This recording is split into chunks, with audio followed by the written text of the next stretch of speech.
I will tell you tonight about a king who sat on a golden throne, yet watched his kingdom melt away like sand in the wind.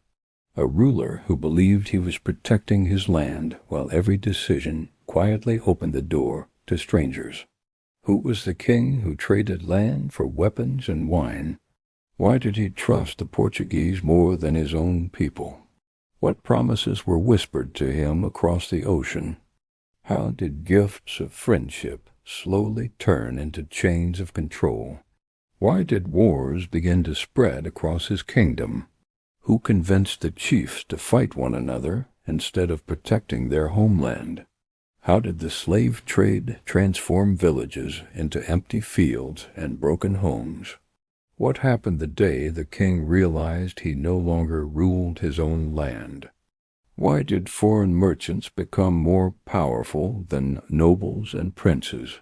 How did a strong kingdom collapse without a single great invasion? What secret regrets did the king carry in his final days? Why did he feel the voices of his ancestors grow silent? What lesson did history carve into his name forever? He is the king whose choices reshaped a nation, the man who believed he was saving his throne, but instead watched his homeland slip quietly into foreign hands. King Afonso, the First of Congo. Welcome to Sleeping Radio Channel. Tonight we travel to the western heart of Africa, where a powerful kingdom once stretched from forests to the Atlantic shores. In this quiet story we will listen to how a king believed he was saving his throne and slowly discovered that every promise had a hidden chain behind it. Before the disaster began, the Kingdom of Kongo was strong and organized, with nobles, warriors, priests, and farmers living under one crown. The land was rich with ivory, copper, palm oil, and people who cultivated their own fields peacefully. In the late 15th century, ships from Portugal reached the western African coast, carrying explorers, priests, soldiers, and merchants. They brought metal armor, guns, mirrors, fabrics, wine, and strong alcohol that local people had never seen in such quantities. The first kings of Congo thought that alliance with Portugal would bring power, science, and protection from rival tribes. They believed that trading land and people for weapons would make their kingdom stronger, safer, and more feared. Step by step, agreements were signed through gifts, letters, and visits, and the Portuguese began building forts and trading posts along the coast. What began as trade soon turned into control, and the king found himself dependent on the guns and goods carried across the sea. By the early 16th century, the slave trade grew into the heart of everything, and humans became counted like livestock. Families were torn apart, villages emptied, and chiefs started wars just to capture more prisoners for sale. The king watched his nobles grow hungry for Portuguese goods, and they pushed him to allow more territories to be controlled by foreign traders. Weapons and alcohol flowed into the kingdom, but with every shipment, more land and more authority slipped quietly away. The Portuguese promised friendship, religion, and security, but they demanded larger coastal areas where only their men could rule. The king slowly agreed, telling himself that the sacrifice was temporary, thinking that power would eventually return to his hands. Years passed, and the kingdom that once ruled its neighbors began to crumble inside. Local rulers betrayed each other, civil wars erupted, and the Portuguese supported whichever side gave them more slaves and more land. The king who had believed in alliance now saw his palace surrounded not by loyal warriors, but by foreign soldiers and mercenaries.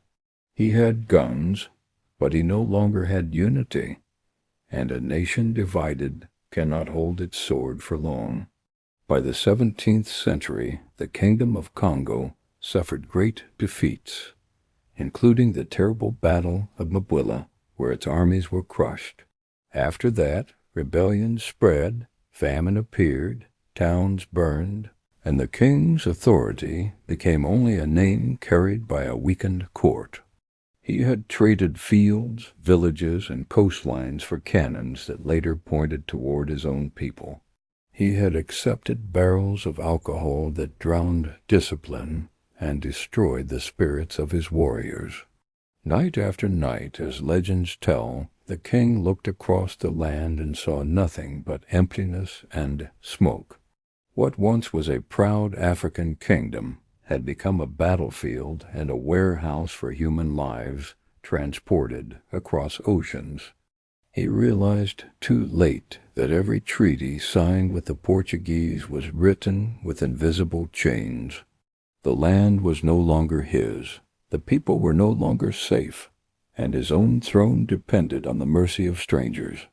So the story spread throughout Africa about the king who sold his nation for weapons and drink, thinking he could outsmart empire.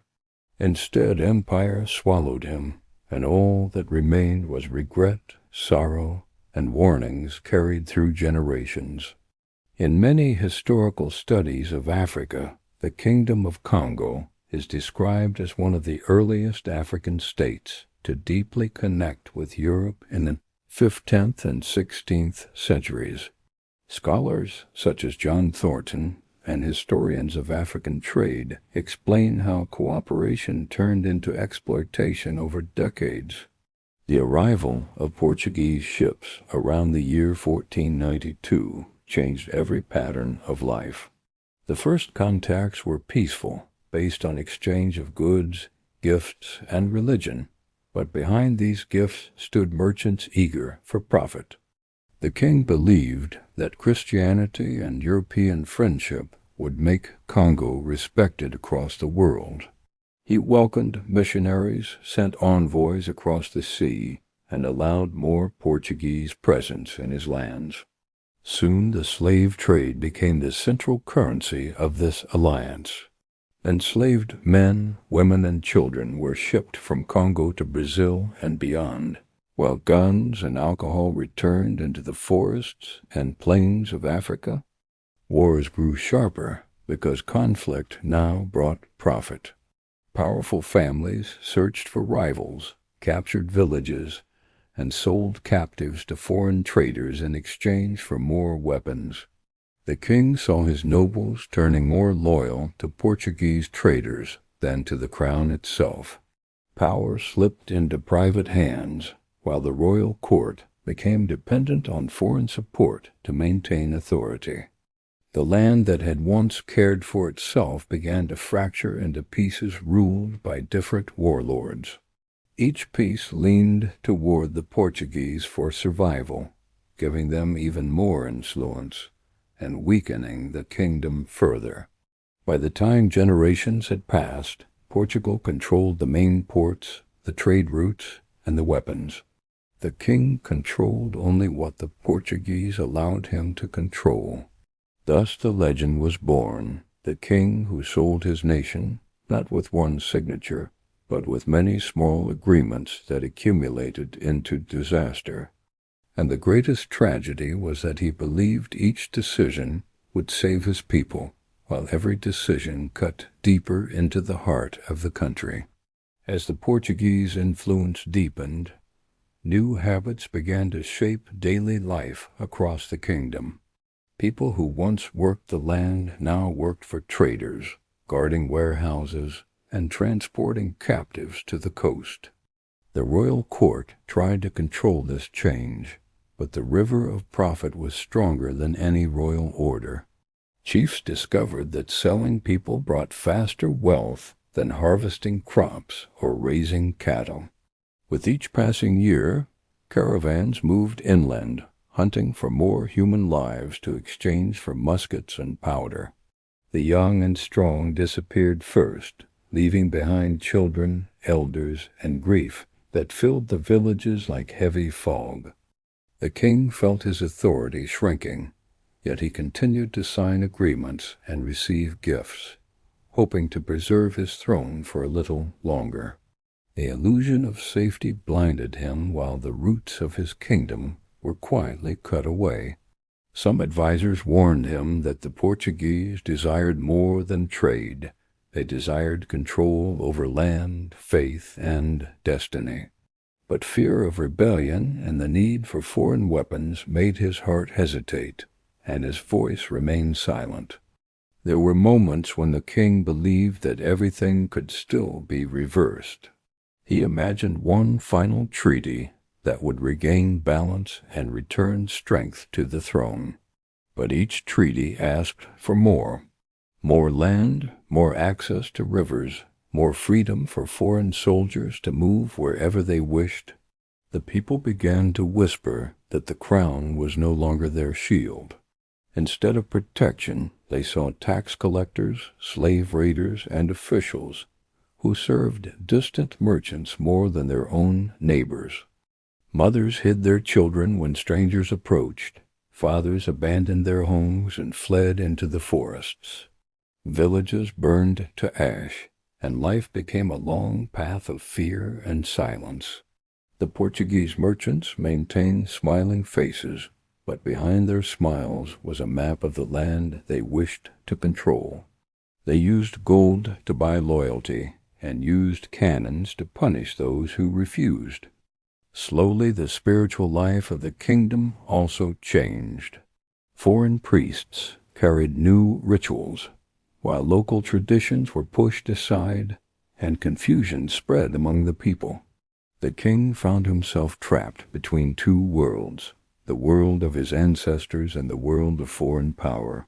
By trying to satisfy both, he satisfied neither, and the kingdom slipped deeper into chaos. Nobles fought each other for control of ports and roads. Every rival sought Portuguese support, offering land or captives in exchange for military aid. So the foreign power no longer needed to conquer by force. The kingdom conquered itself, piece by piece, under the pressure of greed, fear, and false promises. As decades rolled forward like slow waves, wars multiplied across the Congo lands. Each conflict produced more prisoners, and every prisoner became a coin in the trade of misery. The economy twisted around slavery, and all other industries weakened.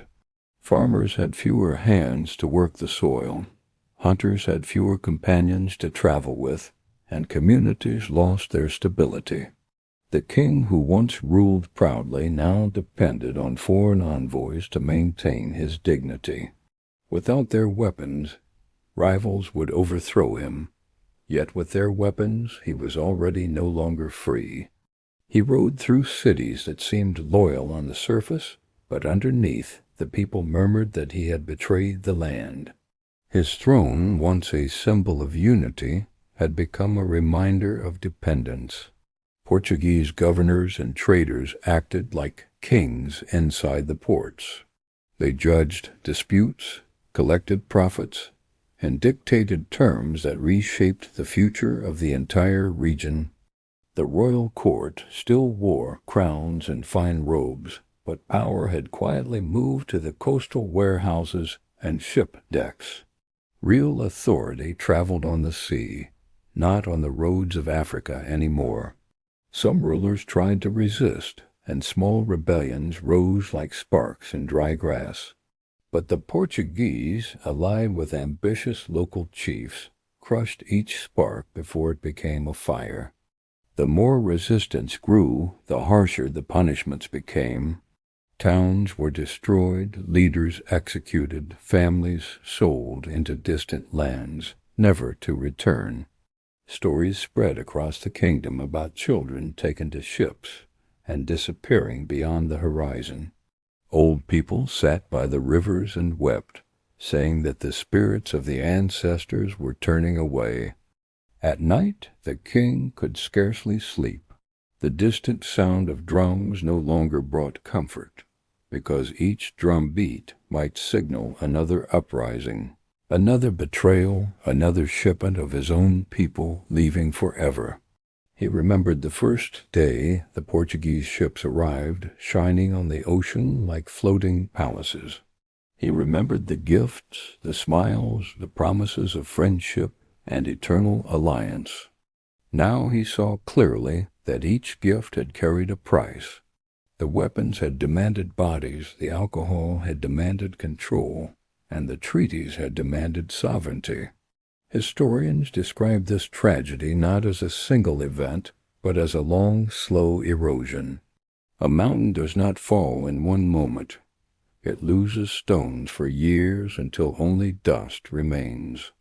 The Kingdom of Kongo did not collapse because one king was foolish. It collapsed because greed, ambition, foreign pressure, and internal division worked together like patient storms. By the time of the great conflicts of the 17th century, the kingdom had already lost its backbone. When the famous Battle of Mbwila arrived, the state was too weak to stand united. The defeat shattered what little remained of royal prestige. Rival claimants fought for the throne, while Portuguese influence stretched wider, like a shadow covering everything. Famine visited the land as farms lay abandoned. Disease followed the chaos of war, and many villages disappeared completely from the map. The king, who had sold parts of his land for weapons, lived to see his kingdom torn apart. The guns he bought defended nothing in the end, and the alcohol poisoned discipline and courage. In the final years of his life, according to many accounts, he moved through his palace like a lonely ghost. Walls still stood, servants still bowed, but the spirit of the kingdom was gone. His heart carried regret heavier than iron. He had believed he was protecting his legacy, but he had opened the door to forces he could never control. Thus, the legend of the king who sold his homeland to the Portuguese became a warning, a story told in low voices, reminding future rulers that every bargain with empire has a cost that unfolds across generations. As the years faded like footprints in sand, the memory of the old, strong Kongo became only a story told by elders around evening fires. Children grew up knowing chains and ports more than they knew fields and festivals. They asked their parents why the strangers ruled the coast, and why their relatives vanished toward the sea. The answers were always heavy, carried with sighs and silence. The king aged faster than his years. His face reflected storms of guilt and fear that never completely went away. He would walk through the palace gardens at night, listening to the wind pass through the trees. In that quiet wind he imagined the voices of his ancestors, asking him why he had trusted foreign hands more than his own people. Every time he tried to correct the path, he discovered that it was already too late.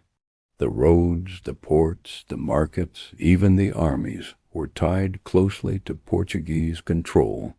He could not cut those ties without risking total destruction, and yet by keeping them, destruction continued slowly, quietly, without mercy.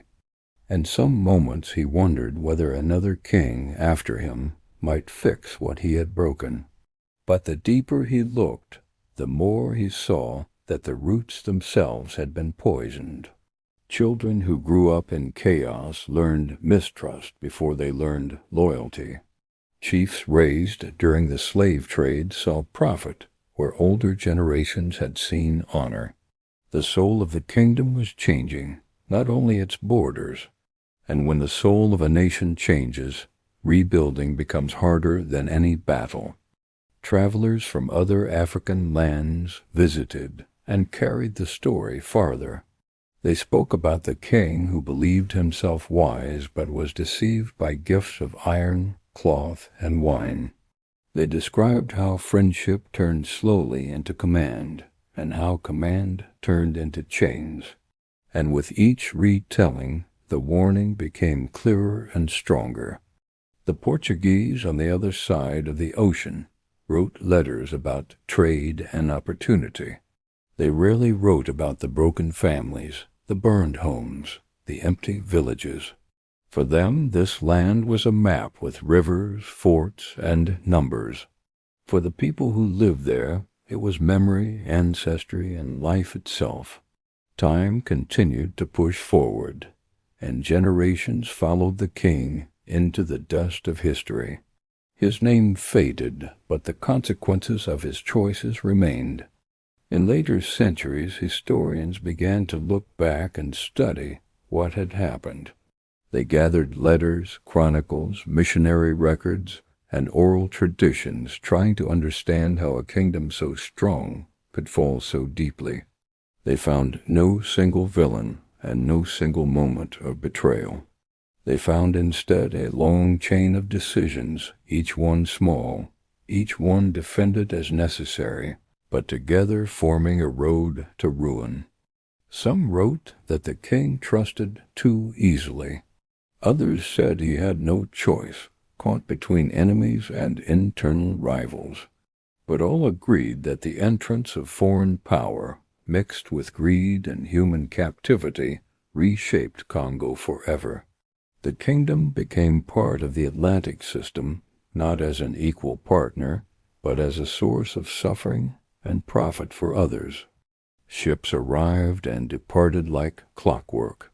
Every voyage carried away pieces of the population, pieces of the culture, pieces of the future.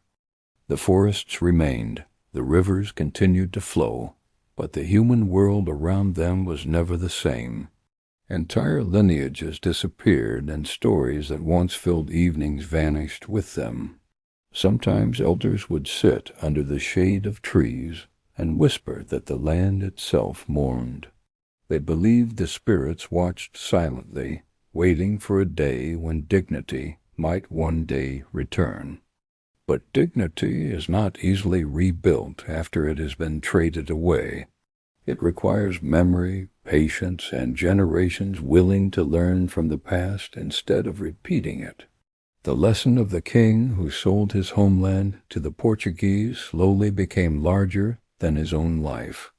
It became a mirror for any society tempted by quick power or easy wealth.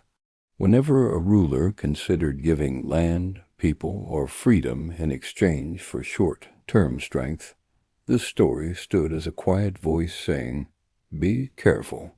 For the Kingdom of Kongo, the price was centuries of instability. The population declined, the structure of government collapsed, and internal distrust remained long after the Portuguese dominance shifted. And beneath all of it, there remained a river of regret. Regret in the hearts of those who survived, regret in the songs of the poets, regret in the memories of every family touched by chains. The king himself left this world carrying that regret like a shadow. No crown could protect him from it. No gold could lighten it, no weapon could destroy it. His grave, wherever it lies, carries a silent testimony. Power without wisdom leads not to glory, but to loss. The story of the king and the Portuguese slowly became a memory carved into the soul of Africa.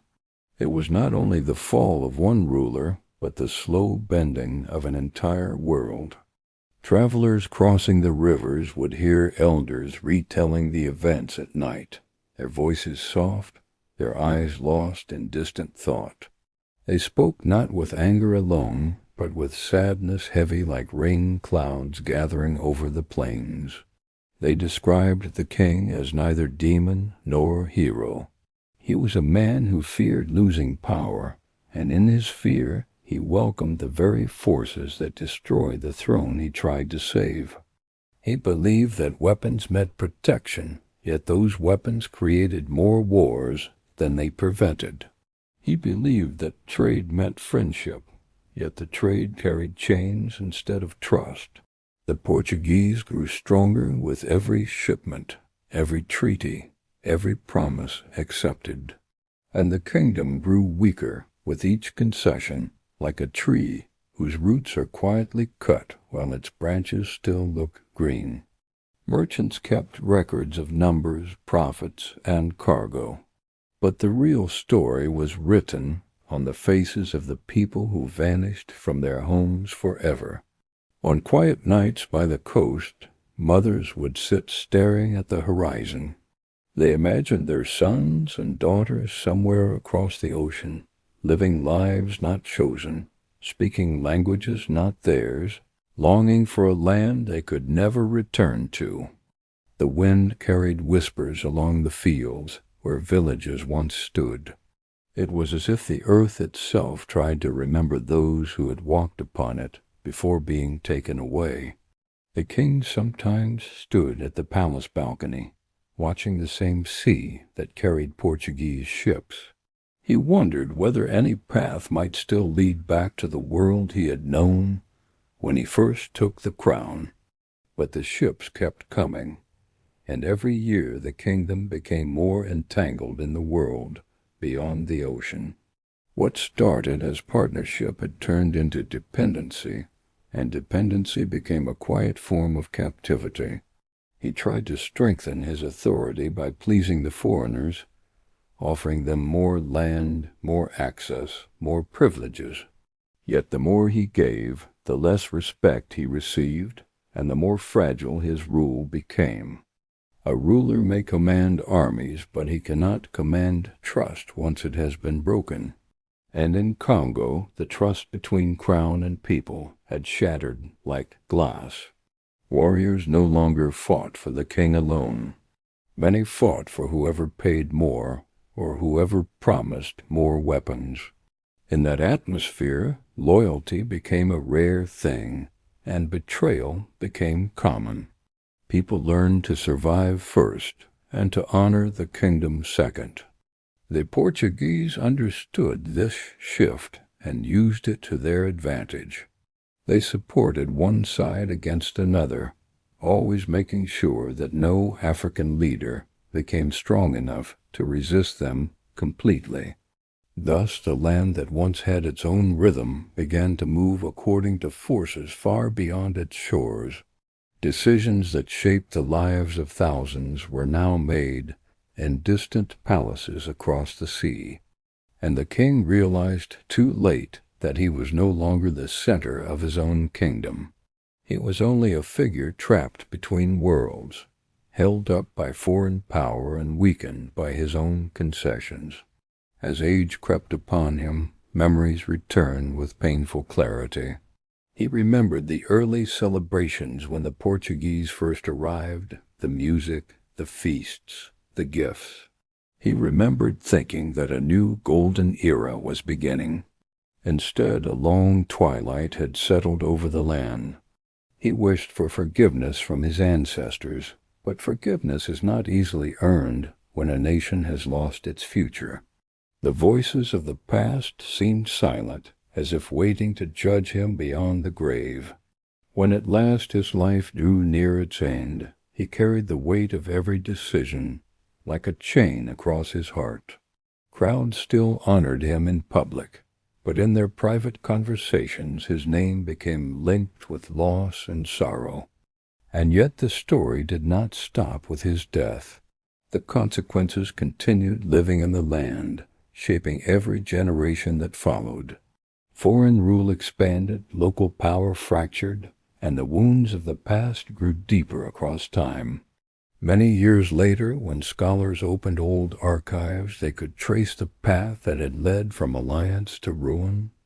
They saw the letters sent across oceans, the treaties signed, the lists of ships and captives.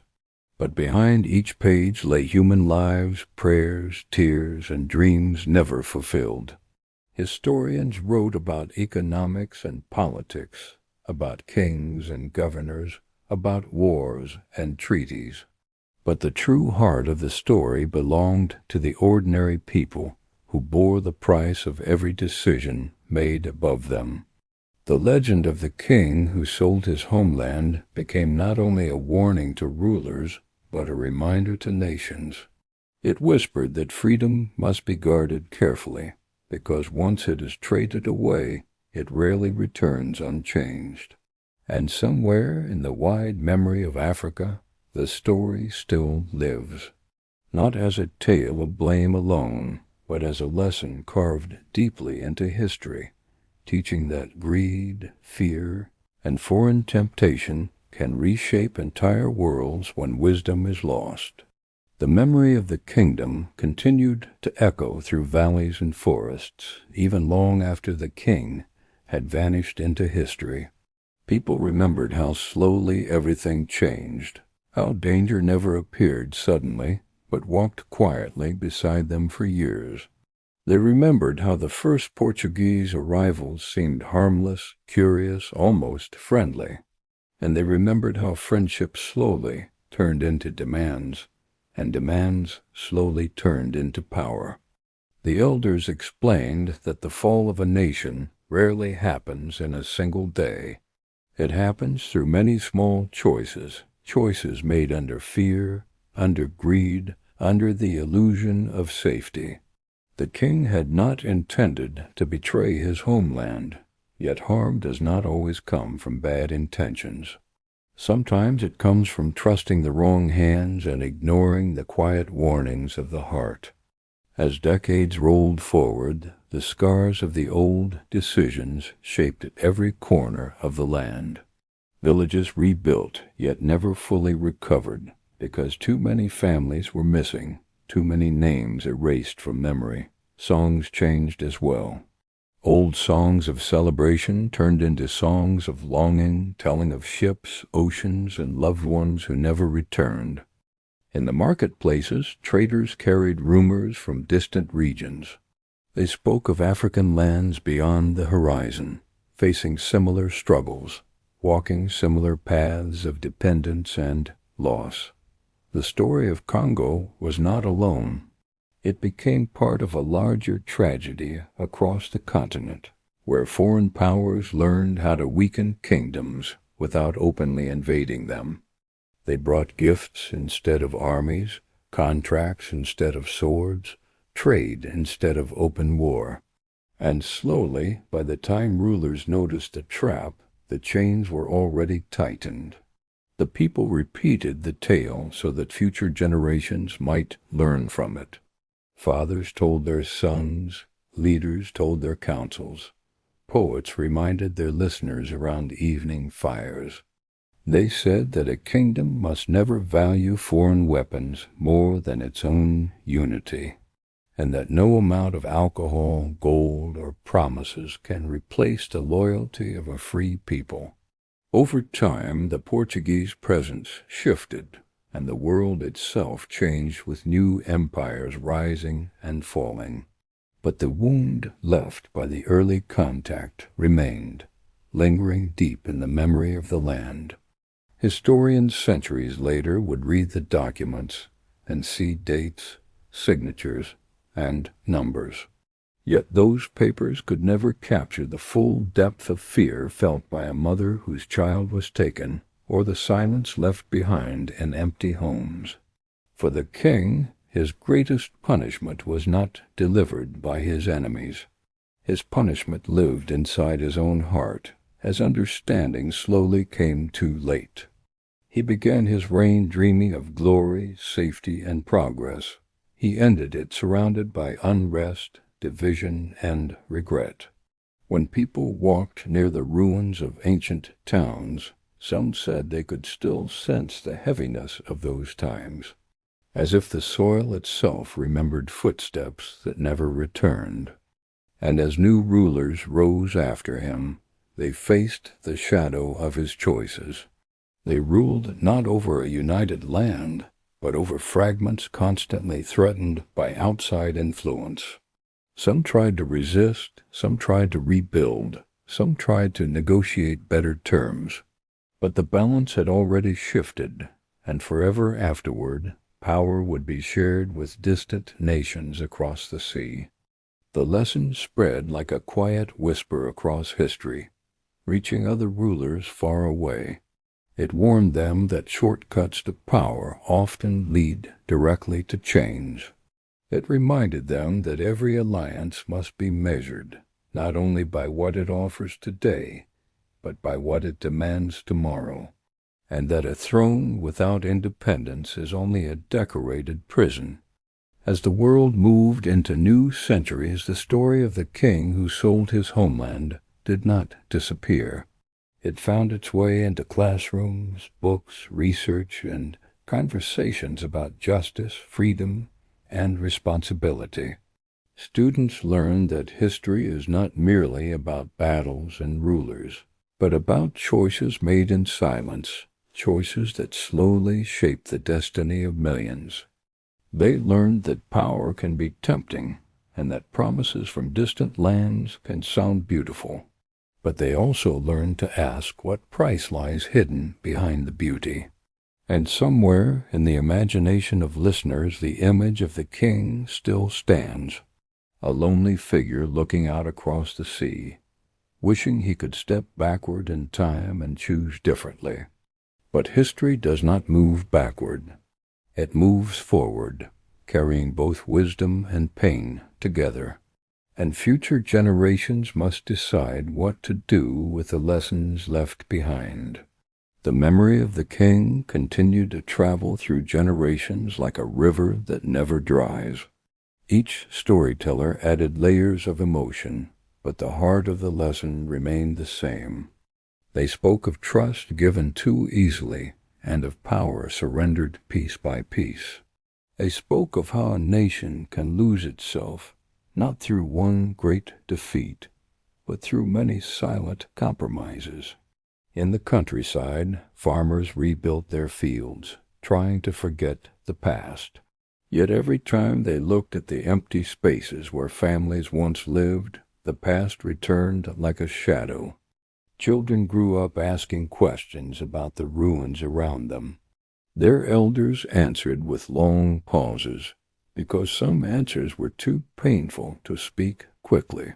The king's name was sometimes whispered with sorrow, sometimes with anger, sometimes with pity. But nobody forgot him, because his choices had shaped their world in ways they could not escape. He had hoped the Portuguese would be partners, but partnership without equality becomes control. He had hoped to protect his kingdom, but fear made him choose paths that led away from safety. There were moments in his rule when he could have stepped back, questioned the treaties, slowed the trade. Yet each time the promise of weapons, protection, and wealth clouded his judgment. Foreign traders watched carefully, knowing that patience was their greatest strength.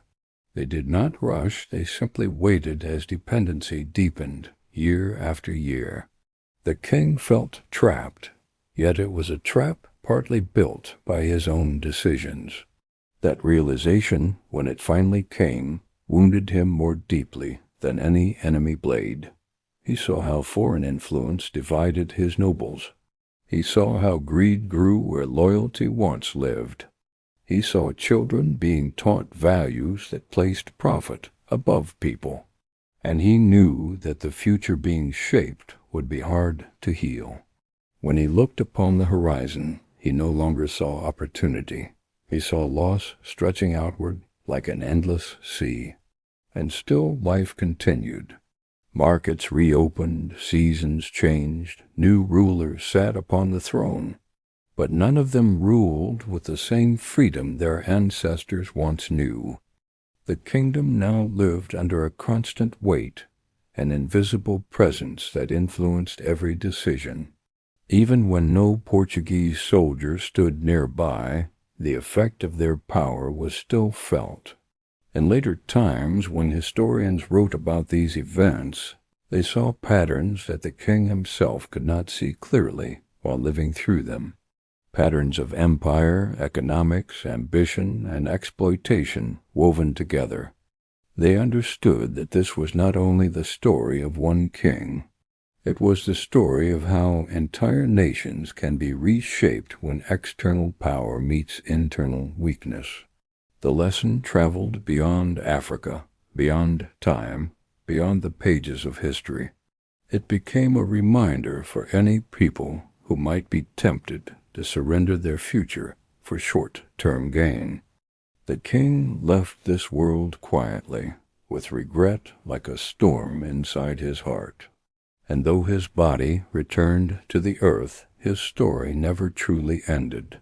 His choices lived on in the fate of his country, and in the memories of those who walked the land after him. And through every telling of the tale, one truth remained. A homeland is not something to be sold, traded, or bargained away. It is something to be guarded with courage, wisdom, and patience, even when the temptations of the world seem impossible to resist. The story continued to live not only in books, but in the quiet spaces of memory. When people sat under trees during the heat of afternoon, the tale returned like a distant echo.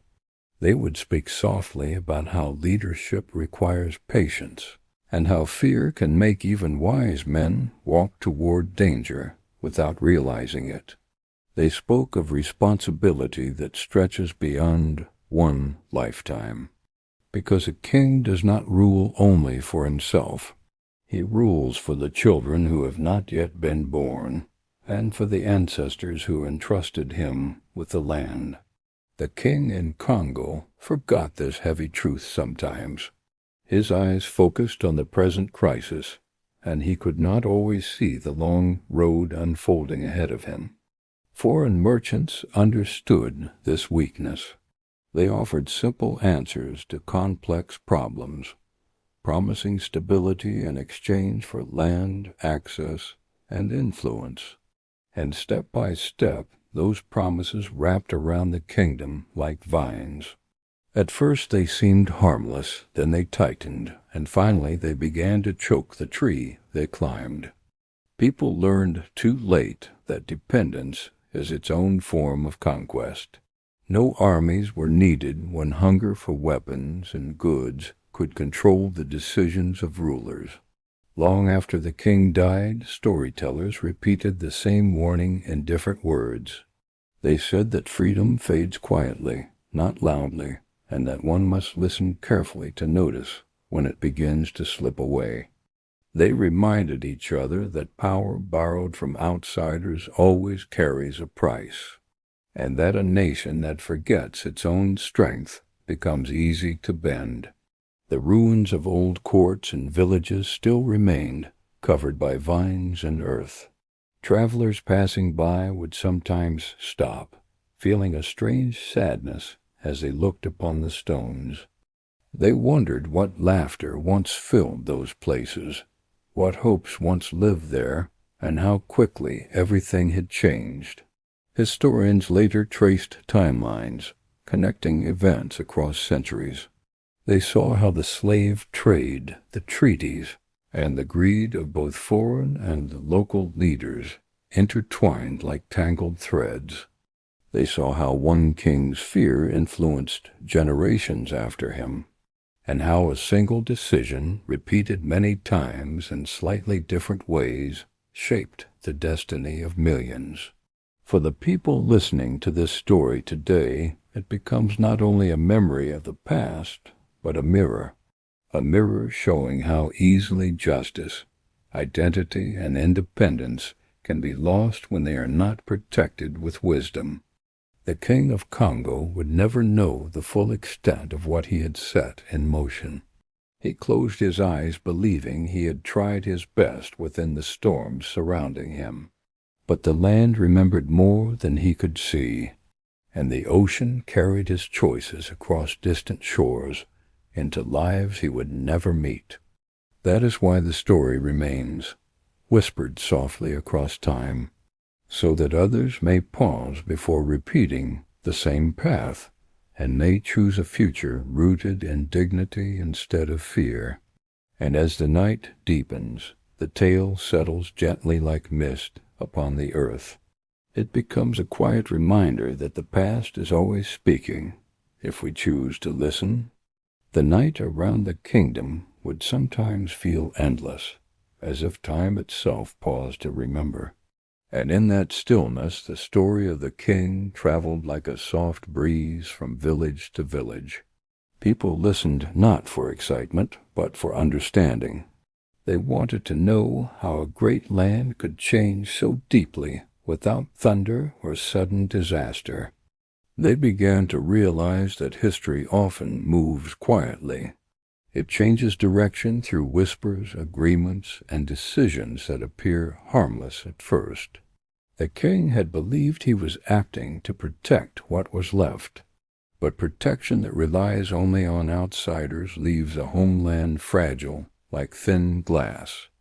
Years after his passing, new rulers studied the past, hoping not to repeat it. Some tried to rebuild strength, encouraging unity and loyalty among the people. Yet the shadow of earlier mistakes stretched long across their efforts. Old wounds reopened easily, and trust was not simple to restore. Those who lived near the coast still watched ships move across the horizon. Every ship reminded them of those taken away, and of the chains that once defined their fate. The ocean carried secrets, but the land carried memory. And between the two, the story remained alive. Travelers wrote of these lands in journals and records. They described beauty, forests, rivers, and communities, but also the quiet sorrow beneath daily life. They sensed that something precious had been lost long ago, something that no weapons or trade could ever replace. As generations passed, parents taught their children to value freedom with deeper care. They said that independence is like breath, unnoticed until it is threatened. They urged them to remember that even powerful kingdoms can fall when they lose their sense of direction, and that the greatest danger is not always invasion, but surrender from within. The king, who had once dreamed of stability, became a symbol. He represented the fragile line between wisdom and fear, between protection and betrayal. His story reached beyond the borders of Kongo. It became part of the larger conversation about power, empire, and humanity. Scholars debated motives, causes, and consequences. But the ordinary people who carried the story in their hearts focused on the emotional truth. They spoke about regret, about choices that cannot be undone, about futures reshaped by past mistakes. And they carried this wisdom forward like a lantern in darkness. The ruins of old palaces remained as reminders. Stones worn by rain and time whispered quietly to those who passed by. They spoke of glory that once existed, and of lessons carved into the very ground, lessons that could guide those willing to listen with patience. The king's final legacy was not his throne, nor his treaties, nor his wealth. His true legacy was the warning carried through centuries.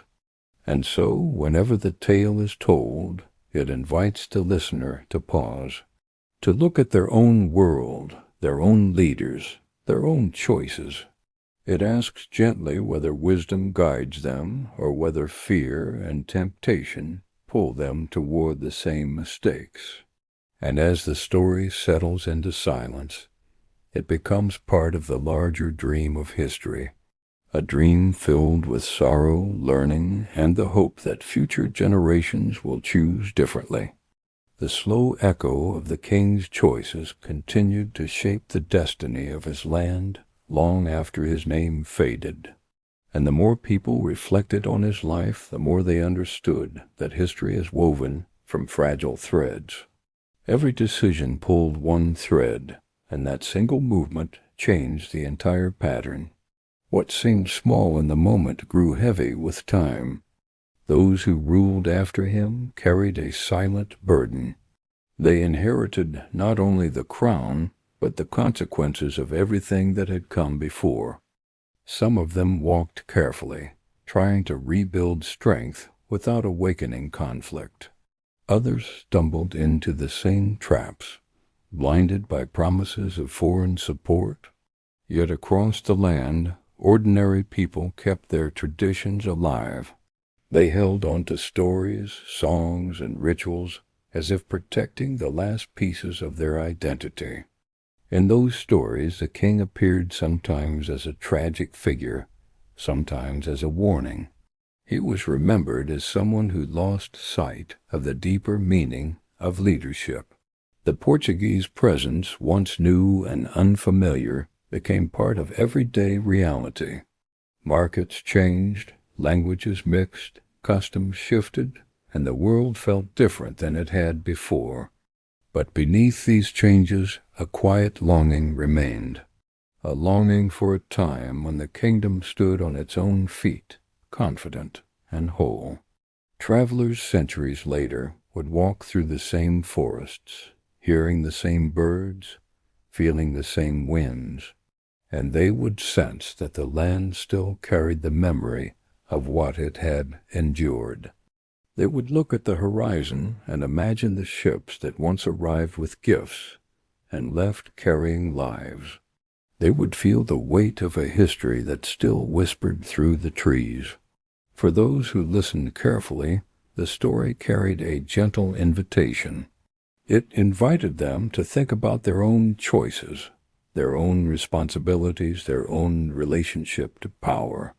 It reminded them that no ruler, no trader, no nation exists in isolation. Every agreement touches the future, shaping lives far beyond the present moment. The king's regret, though silent, seemed to echo through time. It was as if his spirit wished to warn others, to say that fear should never guide a hand that holds the fate of a people. And as night slowly covered the land, the story softened into calm reflection. It became less about blame and more about understanding, learning, and remembering. Because in the end, the greatest purpose of this story is not sorrow alone. It is the hope that by listening to it, others may walk with greater wisdom and protect their homelands with clearer hearts. As time continued its steady march forward, the story of the king remained a soft echo traveling through minds and hearts. And the further it traveled, the more meaning people found hidden within it. Some heard in it the sound of warning. Others heard the gentle reminder that strength without wisdom can easily become weakness. The land itself seemed to hold the memory like a secret beneath the soil. Trees grew where battles had taken place, and birds sang in places once filled with cries of fear. Nature healed slowly, but human memory did not forget as easily. Every new generation carried a fragment of the past inside its stories. Teachers spoke of the kingdom in quiet voices. They described how it had once stood proud, organized, and respected. Then they explained how foreign presence slowly changed the rhythm of life, shifting the balance in ways that could not be undone quickly. Children listened with wide eyes, imagining the king walking through his palace, unsure of what awaited him. They imagined the ships, the markets, the agreements made in hope and fear. And as they listened, they silently promised themselves to be more careful with the futures entrusted to them. Beyond the villages, scholars continued to study. They traced documents, letters, and timelines, piecing together the larger picture. They learned that history is rarely simple, and that even tragic figures often believe they are doing what is necessary. The King of Kongo did not set out to destroy his own nation. He tried to protect it through uneasy alliances, and in doing so became trapped inside them. This realization softened judgment in some hearts. It allowed people to see him not only as a symbol of failure, but also as a deeply human figure facing impossible choices. Yet the lesson remained firm. Leaders must think beyond their own lifetimes, beyond their own fears, toward the destiny of those who will live after them. As evening fell across the land, people would sometimes sit quietly, listening to the distant sounds of the world around them. Crickets, wind, and faint echoes from the past blended together, and in that calm the story felt like a gentle companion. Not loud, not heavy, simply present. It reminded listeners that no empire lasts forever, no power is guaranteed, and no decision disappears without leaving a trace. The king's journey, with all its regret, became part of the greater tapestry of humanity, a tapestry woven with triumph and sorrow, wisdom and mistake, courage and fear. And somewhere in the quiet corners of memory, the story continues to breathe.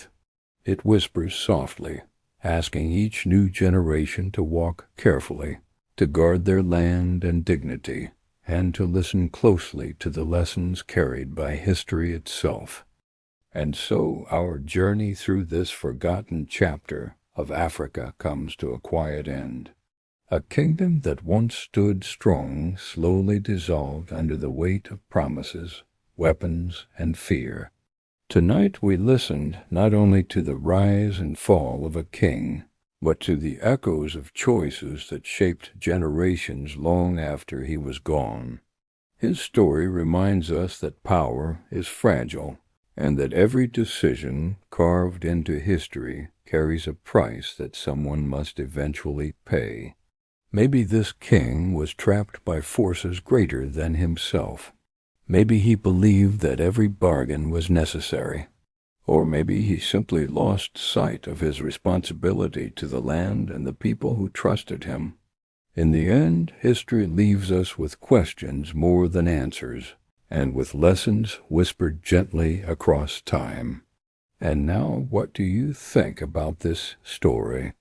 Was it the fall of a kingdom caused by fear and temptation, or was it simply the slow result of choices that could not be undone? Write your thoughts in the comments, and don't forget to subscribe to the channel and like the video, and thank you for watching.